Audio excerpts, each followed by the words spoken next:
একে তো শীতের সকাল, তার মধ্যে শীতের সবজি দিয়ে বানানো খিচুড়ি, ডিম, আবার আচারও ছিল।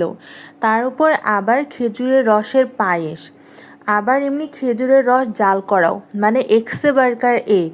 তো আসসালামু আলাইকুম এভরিওয়ান, কেমন আছেন সবাই? চলে এসেছি নতুন আরেকটা ভ্লগ নিয়ে। আমাদের ট্যুর ভ্লগ চলছে। সো খাওয়া দাওয়া তো করলাম জম্পেশ, এখন খেয়ে দিয়ে বের হয়ে পড়ছি ঘোরার উদ্দেশ্যে। এখানে জাস্ট খাই দাই আর ঘুরি ফিরি, এই হচ্ছে আমাদের কাজ। তো আজকে আমরা একটু ঘুরতে টুরতে বের হচ্ছি।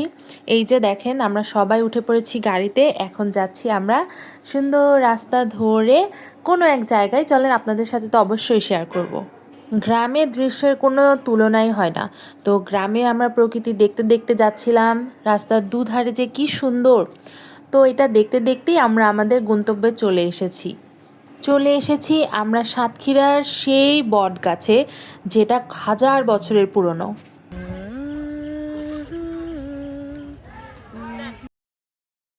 এই বট গাছে যে শেকড় কোনটা, এটা কেউ জানে না। আর এই বট গাছটা যে কত বড় আর কত যে সুন্দর, কেমন যেন অদ্ভুত সুন্দর, মানে চোখে না দেখলে আসলে বোঝা যায় না। আর এই বট গাছের এখানে একটা কবরস্থান আছে, মানুষজন খুব যত্ন করে এখানে রেখে দিয়েছে, কিন্তু এটা কেউ জানে না এটা কার কবর। আপনারা কি পড়েছিলেন লাল সালু উপন্যাসটি? ওই লাল সালু উপন্যাসের যে কবরটা ছিল, কেউ জানে না ওই কবরটা কার। তেমনি এই কবরটাও কেউ জানে না যে এই কবরটি কার, কিন্তু খুব যত্নে রেখেছে এখানে। রাস্তায় যেহেতু এই বটগাছটি পড়েছিল, আমরা একটু নেমে টুকটাক ভিডিও অ্যান্ড ছবি টবি তুলে এখন মেইন গন্তব্যে আমরা চলে যাচ্ছি। জানেন নাকি এই নদীটির নাম কি? এই নদীটি হলো ইছামতি নদী, যেটা ভারত ও বাংলাদেশের মাঝখানে পড়েছে। হ্যাঁ, আমরা এখন এপার বাংলার আর ওই পাশে হচ্ছে ওপার বাংলায়। কি যে সুন্দর রাস্তা, মানে চোখ জুড়ানো রাস্তা, খালি দেখতেই মন চাচ্ছে। এই তো আমাদের গন্তব্যে চলে এসেছি, রূপসী ম্যানগ্রোভ পর্যটন কেন্দ্র, দেবহাটা, সাতক্ষীরা। এইখানকার সিনারিটা নাকি একদম সুন্দরবনের কপিক্যাট, মানে সুন্দরবনে যেমন এখানেও নাকি সেমভাবেই করা হয়েছে, মানে ওনারা করার চেষ্টা করেছে। তো সুন্দরবনে না যেতে পারলেও কি সুন্দরবনের কপি একটা জায়গা তো দেখে ফেললাম। জায়গাটা খুবই সুন্দর ছিল, ঘুরে ঘুরে দেখছিলাম ভিডিও করার চেয়ে। তারপর এই যে আমরা ফ্রেন্ডরা মিলে এখন আরও সামনের দিকে যাচ্ছিলাম, তারপর এই যে আমার দুইটা ফ্রেন্ডের সাথে দেখা হয়ে গেল।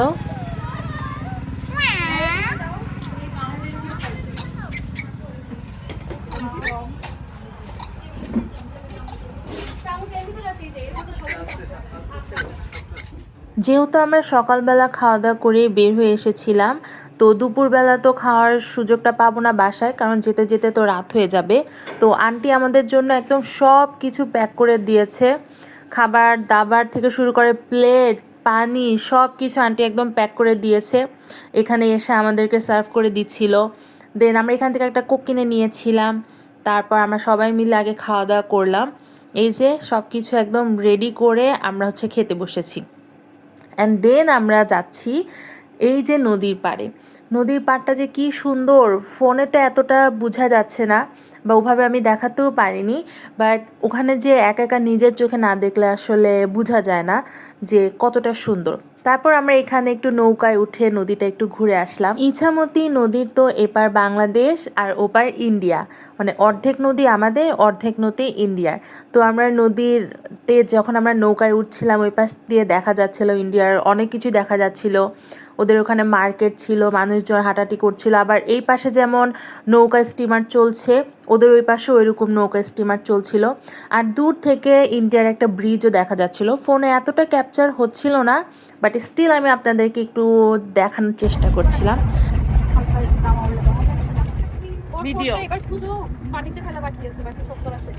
এই যে দেখেন মেয়েদের যে কি পরিমাণ সাহস, ওরা হচ্ছে একদম নৌকার কিনারে গিয়ে ছবি তুলবে। আর ওরা দুইজন আরও ম্যাচিং ম্যাচিং ড্রেস পরে এসেছে। আর আমার তো এখান থেকে জাস্ট এদিকে তাকিয়ে থাকতে ইচ্ছা করছিল। তো যাই হোক, এখন তো আমাদের বিদায়ের পালা, সময় হয়ে গিয়েছে চলে যাওয়ার, অলরেডি সন্ধ্যা হয়ে গিয়েছে। তো বাসায় চলে গিয়েছিলাম, তারপর ফ্রেশ হচ্ছিলাম, দেখি এসার বোন আমাদের জন্য মোমো বানাচ্ছিল, এসাও বানিয়েছে। তো সবাই মিলে টুকটাক এসব বানাচ্ছিল, আর এই যে অলরেডি মোমো বানানো হয়ে গিয়েছে। আবার রামিনও বানাচ্ছিল, বাট আমি রামিন ফ্যান না একদমই, মানে আসলে আমি নুডলস টাইপ কিছুই তেমন একটা পছন্দ করি না। বাট কি সুন্দর হয়েছে না, মাশাল্লাহ খুবই সুন্দর হয়েছিল দেখতে।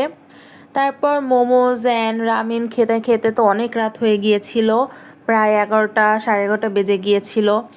তারপর হচ্ছে আমরা আবার ফ্রেশ ট্রেশ হয়ে এশার গানের আসলে চলে গিয়েছিলাম।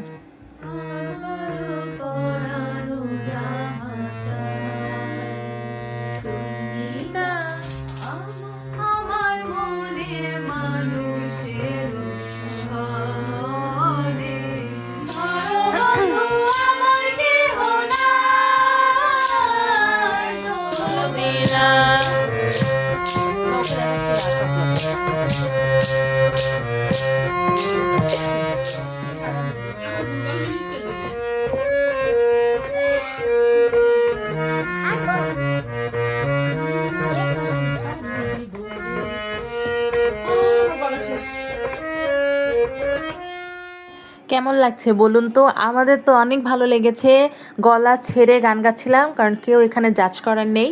তো এইখানে হচ্ছে এশা তো হারমোনিয়াম বাজাচ্ছিল, এশার বোন এখানে ঝুনঝুনি বাজাচ্ছিল, আই ডোন্ট নো এটার নাম কি, এটার একটা সুন্দর নাম হবে অবশ্যই। এখানে আবার আমাকে গিটার দিয়েছিল বাজানোর জন্য, বাট আমি তো গিটার না বাজিয়ে গিটারের উপর তবলা বাজাচ্ছিলাম।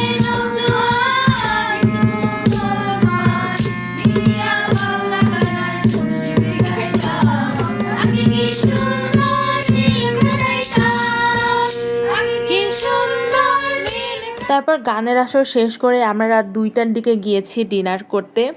দেন সারাদিন যেহেতু ঘোরাফেরা করেছি, তো আমরা অনেক টায়ার্ড ছিলাম, স্টিল 2টা বাজে।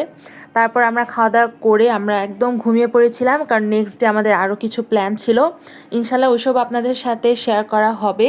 তো এই পর্যন্তই, ভালো থাকবেন সবাই, আল্লাহ হাফেজ।